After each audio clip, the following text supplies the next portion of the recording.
Film Veronica yang rilis pada tahun 2017 silam di platform Netflix diklaim sebagai film horor terseram sepanjang masa.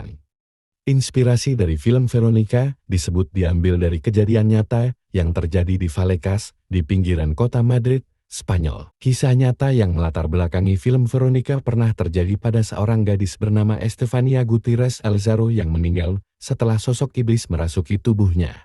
Pada tahun 1990, Estefan A. membawa papan Ouija ke sekolah dengan niat ingin memanggil arwah dari mantan kekasih temannya yang meninggal akibat kecelakaan motor. Setelah seorang biarawati menghancurkan papan Ouija untuk menghentikan aktivitas pemanggilan arwah, Estefania mulai mengalami halusinasi.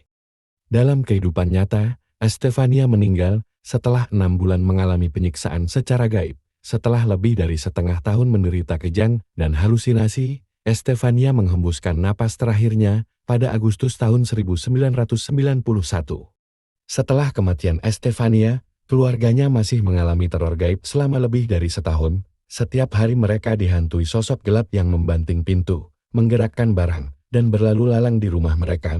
Anggota keluarga Gutierrez mengatakan bahwa mereka bisa mendengar seseorang berbicara, kadang-kadang mendengar suara jeritan mendiang Estefania. Ada kejadian saat ibu dan keluarga Estefania melihat foto wajah anaknya tiba-tiba terbakar sebagian tanpa menimbulkan bekas gosong di figuranya. Kejadian aneh-aneh yang berakhir dengan kematian Estefania tersebut berawal dari kebiasaannya membaca buku-buku okultisme atau pemujaan terhadap roh dan iblis.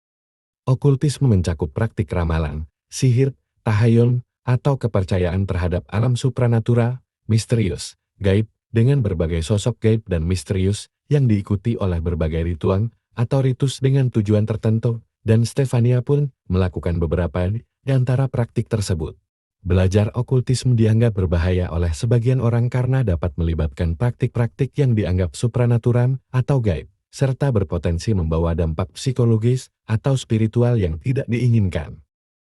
Beberapa khawatir bahwa mengikuti okultisme bisa mengarah pada pengaruh negatif, kesesatan, atau bahkan risiko gangguan mental. Namun, pendapat tentang bahaya okultisme dapat bervariasi tergantung pada keyakinan dan pandangan pribadi masing-masing individu.